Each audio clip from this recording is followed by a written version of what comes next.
Through the years, gaming has evolved from 1985 with the original Super Mario Brothers to we have today.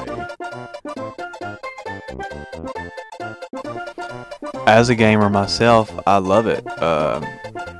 Every year, even less than a year, about every few months, the video game industry is making improvements, whether it's for console or PC or even VR. So, as a consumer, as a gamer, I love it. I'm all for it. I think it's definitely a positive. They're so much more in depth now, so much more to them. They're just not saying old games weren't fun, but there's so much more to do now. Like there's so many more possibilities. I feel like it's changed a lot. Just simply because going from two buttons, one button on the Atari to being able to, like, the virtual reality of gaming has become just so surreal, and the technology of it has just changed so much of it. And just being able to go from imagining what graphics are going to be like to what the graphics are that are right in front of your face. Overall thought, I think it's progressed a lot. I consider myself to be a gamer. I play a decent amount of video games. There's things I do like, things I don't like. I like how realistic they're getting, like some of the Battlefield games are just like over-the-top realistic and amazing just to look at, And things I don't like is all the microtransactions, like all the DLC, because back in the day, if you bought a game, that's what you get. They made sure the game was complete, you can play it, there was no bugs. Well, if there was a bug, it became like infamous, Everybody knew about that, like, glitch or bug that you can do, But, overall I think it's good. It's heading in a good direction, I think. But, some corporate can come in like, hey, I want more money this way, and kind of steer it off path anytime. Next, I asked my classmates about older games, how it is a universal opinion that they can age poorly.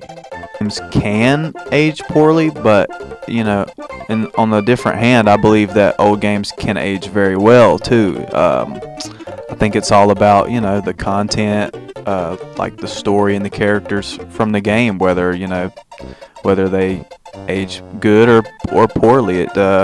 They can do both, in my opinion. It just depends. It's case to case. I think they can, compared to what people are playing now. Like, for example, the game Bully, I still love that game. It came out on like PS2. That if you look at it just by itself, it's great. But like compared to newer games where there's so many more things to do, then yeah, naturally it's gonna seem like it's not as good. But some games were way ahead of their time, so they're just as fun now to play as they were back then. So I think those games are starting to come back more.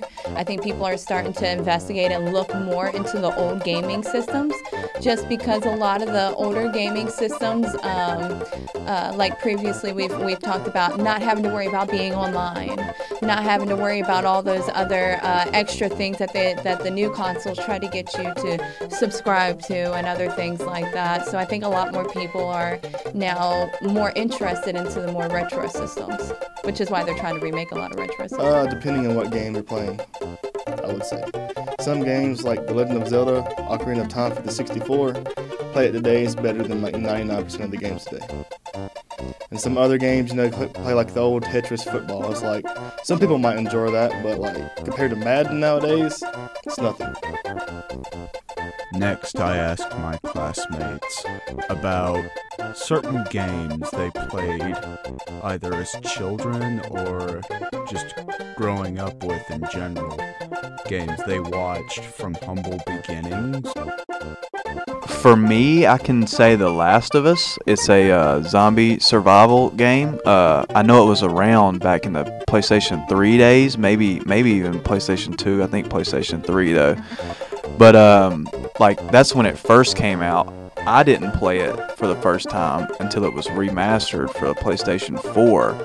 So, yeah, the graphics were updated, but the story, the characters, the meat of the video game was the same. So that, to me, is an example of a game that aged really well. That's a good one. I play a lot of sports games, so probably just the regular baseball games. Just seeing how the graphics improve and the physics of it and everything. They've gotten a lot smoother over the years. I can tell you right off the bat, Kingdom Hearts. The new Kingdom Hearts. I'm sorry. I'm so excited for the new Kingdom Hearts to come out. Well, it just came out, so I'm hoping to go get that in a couple days. Seeing that from the beginning and the way that it's just changed and developed, and the way that the storylines and how they're always adding new things to it. So I've personally enjoyed watching that grow over time, and the Call of Duty games. Call of Duty I've been playing since, of course, when it was on PlayStation 2, and so and before that, it was just some of the other games that were similar to it. So it's just like GoldenEye and all these other things. So, but Call of Duty is definitely a series game that I've played from the beginning and watched it just develop and grow over time. I don't know how humble this one was at first. And again, I'm going back to The Legend of Zelda: Ocarina of Time. That's one of my favorite series, the Legend of Zelda, like all time. And going to Breath of the Wild, where they just reinvented like the formula and made it one of the best selling, not selling, but best games of all time. I guess like 97% on like the rating and stuff like that. Which Ocarina of Time is about the same. It's just like generations apart. Next, I asked my classmates about the debate between console gaming and PC gaming. I'm not an expert, but to my knowledge, I would say yes, PC gaming is ahead of console, but I would say that's because of the hardware. I know some people have equipment and capabilities with their gaming computer that is not even possible for console gamers. So to my knowledge, I'd say yes, but just because of the hardware they have access to. I'm not a big PC gamer. I'm kind of a casual gamer. I just stick to like PS4 mostly. But yeah, for the hardcore gamers, they probably would choose PC, which is fine by me. I mean, whatever runs the best or whatever suits your needs is what you should go with. I think it depends on the PC game itself, because there's certain like RPG type stuff that's more of that has more of the advanced qualities that a lot of like PlayStation and Xbox, like with Call of Duty and all those other things, they're starting to try to get more of on the online level that a lot of the computer gamings are having. So I think in that perspective, and like what they're doing with Fortnite and stuff like that, is going closer towards the PC type.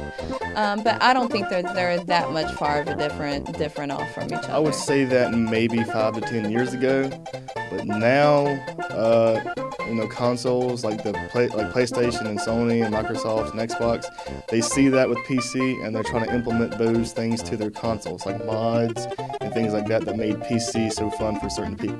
Because my favorite thing to do is like get Gary's mod, and then again play mods on it. Because people with that game, if they don't know, you can basically make anything you want to. And people have made so many different story games or just little mini games. I played a game that was a remake of Bomberman. Remember that game from back in the day? Yeah, me and a couple of buddies were just on our PC playing that, and it was just super fun. So I think we're closer now than we was like 5 years ago. In 2014, the rise of indie-developed games came, or games that were developed by a relatively smaller group of people, ones less known than Bethesda Softworks or Activision. Me, I believe that yes, an indie developing game company can put out something just as good as a massive mainstream developing company. For me, it's all about the story, the characters, and just, the meat and potatoes of the video game. As long as that foundation is there, it doesn't, to me, matter if if 3 people made the game or 300. It's all about what the game is, the story, and the characters. Yeah, I think they definitely could be. It just depends on whoever's working on it or how much time they put into it and what their passion is and everything. I don't think you have to have some huge name behind the game to make it fun. I think whoever wants to make a great game can do it. I think it depends on the fan base that comes along with it. So it's like there can be lower quality, not as great base games, but if you got if a fan base develops to that game, then that game's gonna be regardless of the quality of the actual game. If somebody is enjoying it and word of mouth is a wildfire, so if another person's like, oh hey, I enjoy this game, even though it's crappy quality, it's the thrill of enjoying the game. So it's gonna. I don't really think quality always usually matters, because I mean there's still a lot of classic games that are really crappy quality that people are playing for decades. I think that they're great in their own way, because again, just like Activision, Bethesda, they can make these big, humongous, beautiful looking games, but when it launches and you get your hands on it, you're like, well, this is crap, like this is not what they said that was going to be in the game. I'm trying to think of one, I'm a big Call of Duty guy, and I didn't like the boost something like Advanced Warfare and stuff like that. So I got my hands on those, and I was like, this is not what I want. I want boots on the ground Call of Duty. Then you go the indie games, a couple of them that just are humongous now. I'm pretty sure, I'm trying to think of the name of it, Terraria. I don't know if you've ever played that or not. It's just a little 2D game. It's kind of like Minecraft. You mine down, and you get ore, and you get armor and stuff and go fight things. And it was just success. If I'm not mistaken, don't quote me on this, Minecraft was an indie game at first. And then it's one of the best all-time selling games ever. Sounds like Tetris, but for some reason Tetris just sold millions. But I think they're their own entity. You get some great ones from both sides, and you get some really crappy ones from both sides. It just depends on who is making it and how much they care about that game.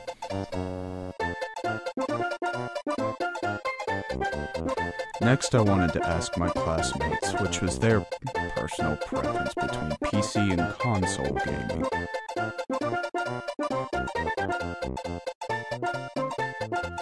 Me, I actually am fortunate enough to have both. I actually have a PlayStation 4 and a desktop gaming computer, so I personally have access to both.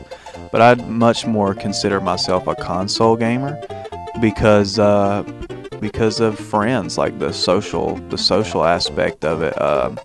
Sometimes I'll log onto the computer and I don't have any friends online, but at any given time of the 24-hour cycle, if I log on to my PlayStation, I guarantee I've got friends online also. So for that, for me personally, I'll pick console because I got more friends online.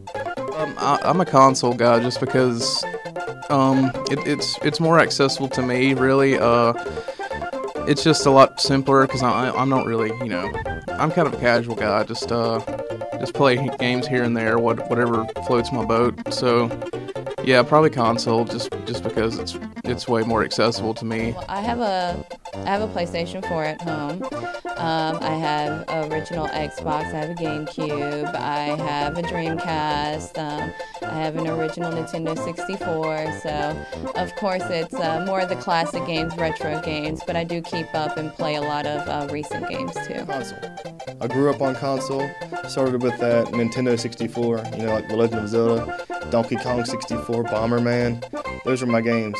Having someone come over and play it with me, even though today is a bunch of online stuff, like PlayStation and Xbox mostly, you get with your buddies, you play online, do a story mode game, or just play Call of Duty or something.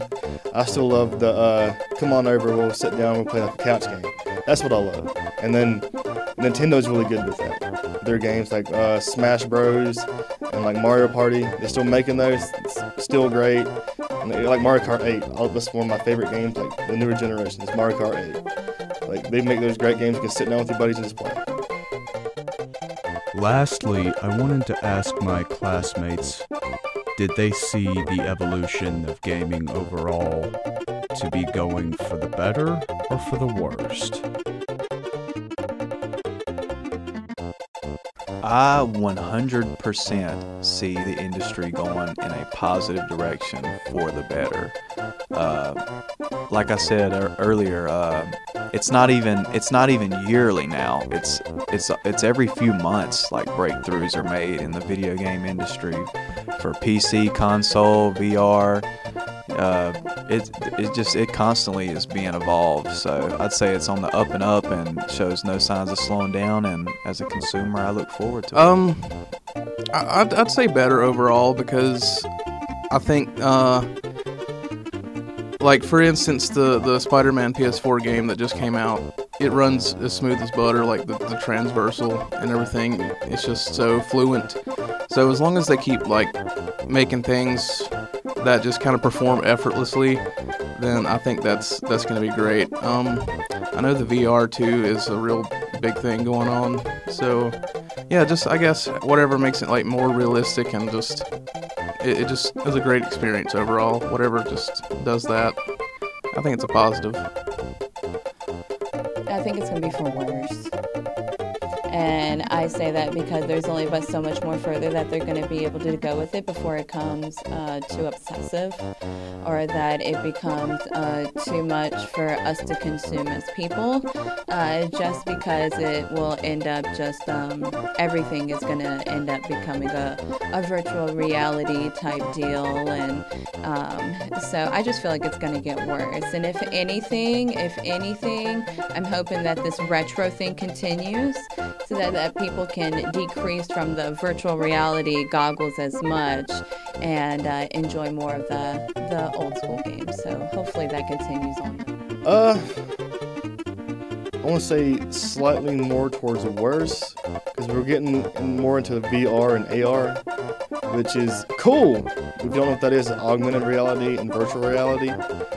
And that's just like putting yourself in the game, like you're actually there, which is very cool. But I can see people just like, that is their life.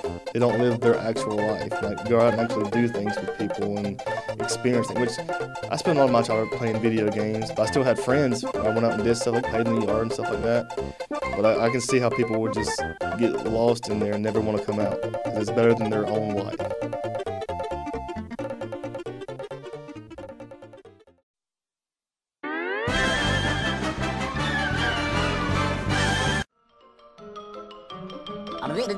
That's all, folks.